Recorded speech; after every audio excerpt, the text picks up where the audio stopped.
Hello YouTube. An impromptu video here. I was recently asked for a video on how to take off just the top cover on the Pentax cameras. So I'm going to do that. This one's already been apart, so it's going to come apart pretty easy. And this will also be considered typical. This is a Spotmatic. The K1000s are a little different. The older S1s, H1Bs, whatever they are a little bit different also. But this is a general idea. It's not terribly complicated. So let's get right into it. Oh, I was also asked about spanners. This is the spanner that I use. I got it on eBay. It was like, I don't know, 14 bucks or something like that. It has the pointy ends. Also has the, has cheap covers. Has the bladed ends, and also some other parts that go with it. If you don't have a spanner, I've also used, with some success, dividers. These are machinist dividers. They're solid steel. They belong to my grandfather. They're pointy. They're adjustable. And if you're careful, and if the screws or the spanner nuts aren't terribly tight, this has been very productive. I've also used this. This is an E-clip retainer removing tool. If you can see that, it has interchangeable bits that go in the end, and they would go the same way. Anything else works in nuts and bolts and screws like that that have the dimples. These are a little bulkier, and they don't necessarily have the super fine adjustment on them. Although these are nice because they're screw operated. But these will work if you have tips that are small enough. But anyhow, let's get into it. So we're going to start with the easy stuff. I'm going to open the back of the camera. I'm going to take kind of a heavy small screwdriver, stick it in the fork on the spool side of the wind-up, and these knobs just unscrew counterclockwise like that. And then you can take whatever kind of spanner tool you do have and go after this nut here. There's two dimples there. This is also a right-handed thread. So we're just going to turn that off, being gentle because I don't want to scratch it all up. Just a few turns, and then this whole thing comes off. You've got the thing in the middle that you just unscrewed, the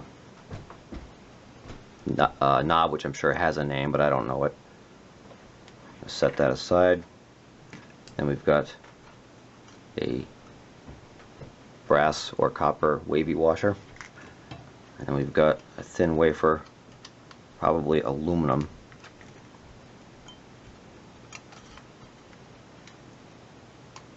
Take that off. I want to keep these things in order because they only go together one way. And while you're doing this, once you get all the stuff taken off, it's a good time to clean it. Going to the other side, this is a little unusual. This is the first one of these I've seen that has a screw in the end. Generally the screws are on top, usually right here, but this one is a little bit different, it has a screw in this side. So we're going to take that out. Where's my other screwdriver?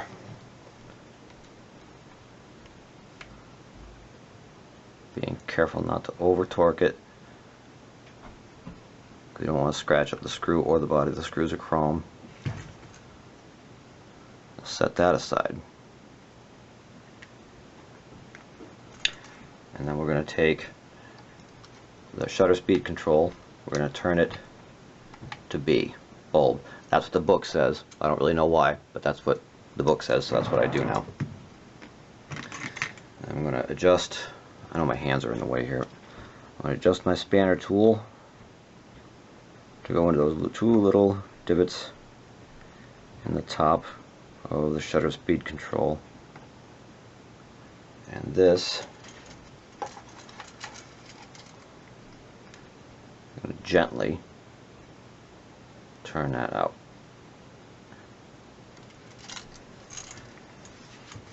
And this is a right-hand thread, so you'll be turning it counterclockwise to get it out. I hope that's visible. Being gentle. Oop, I scratched it. Oh well.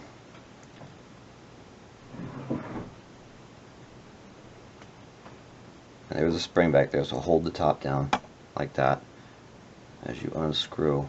Once you get it loose, I'm using one fork on this tool. Once it's loose, it generally comes right off. And you see the spring right there? That whole assembly will come off as a unit. Be aware, there are tabs and slots that all have to go back together. It's not a big deal if you get it all taken apart and confused. It only goes back together really the one way. And you'll see, I'll just show you here, there's a slot in the bottom. This is your ISO indicator. There's a tab on that that goes into that slot. And this is your speed, shutter speed ring, and there's your screw. And of course, you'll put that there. You'll put your shutter speed disc does not have a tab on it, but you know that you took it off in the bulb position, so you just put it back on that way. And then you'll squeeze it down, and you'll put the screw back in. And it's a little tweaky because this thing has to be able to. You have to be able to pull this collar up and turn it to get the ISO to change. I want to make sure I'm on camera here. Yep. So it's a little tricky to get that so that it works properly, but it's not terrible. So we've got that off. Then we're going to go after this cap, and this has 3 weenie screws. There's the screwdriver, and for comparison, there is a pencil point. Okay, those screws are smaller than a pencil point. And what you want to do is find the screws and loosen them. Do not remove them, because they are monstrous to get back in.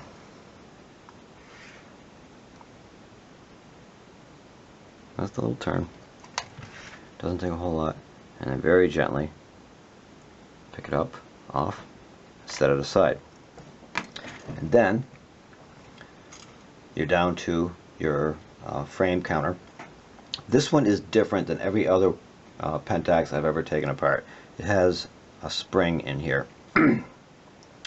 so, which most of them don't. This is the first one like this I've seen. This screw comes out. Now this screw is different in that it is counter. It is a left-handed thread. So to unscrew it, you're going to turn it clockwise. And just like that. And you're going to take that screw and set it aside. Now I'm going to try and take this off as a whole thing here. If this was any other Pentax, I would take this thing apart piece by piece. But, oh shoot, I have to take it apart. There's a nut down in there. Okay, well, here we go. You're going to get to see what this is going to be like.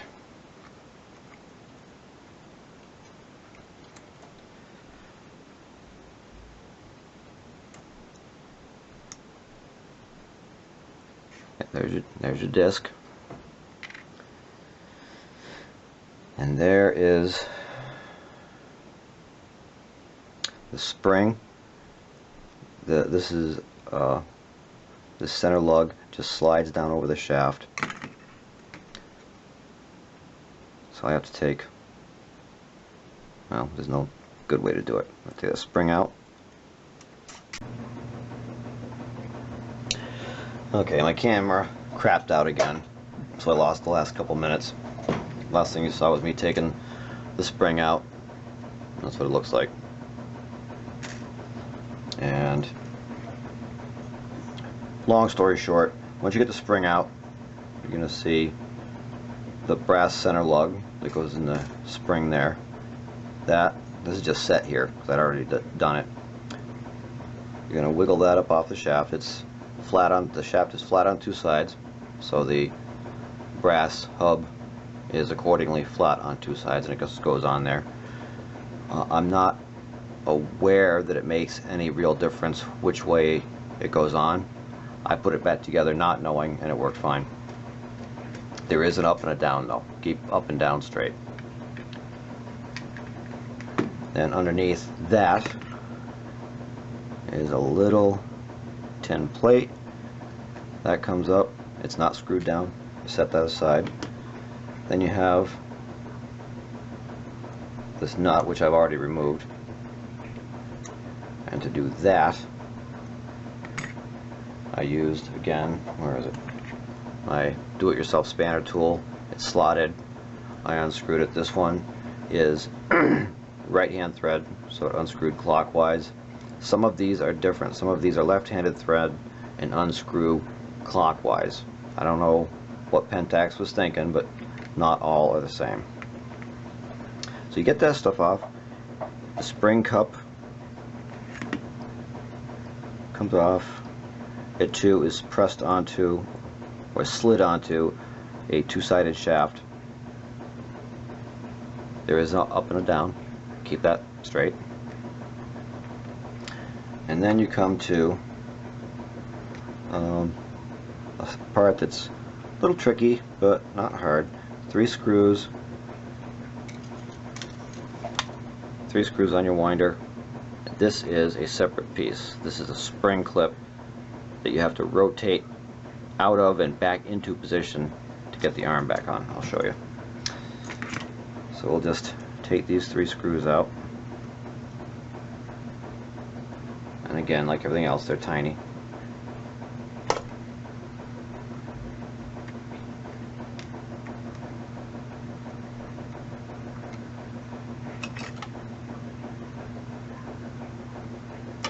Oops.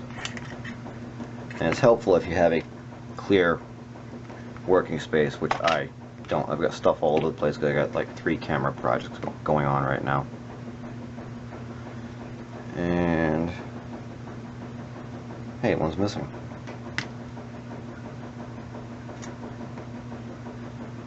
Alright, well, it appears I didn't put all 3 back when I reassembled this. Whatever. So in any event, take out 3 screws, and in a clockwise direction you want to nudge this thing around until it slips out from under the little wings that are here. This is not directional. There's an up and a down, but it doesn't matter how you set it back in. And then I think they call it a charging handle. Your wind handle comes off. You have a little nylon disc that goes on this way. There's an open spot here that corresponds to protrusions here. And having done that, the top will wiggle off like so. And there you have it. Not terribly hard, and like I said, this is typical, but they're all the models have their own little tweaks and thingies, and but they're all essentially the same. If you can do this, if you're watching this one, you can do any of them, because it's just a matter of undoing things in order and keeping track of the parts. So that's pretty much it. I hope this was helpful. I don't think of anything else that's relevant. You want good quality screwdrivers. You're going to want a loop. I have a couple of these things. I have that, and I have one of these things, glasses. Because the further you get into these things, the harder it is to see. And that's pretty much it. So, good luck, and until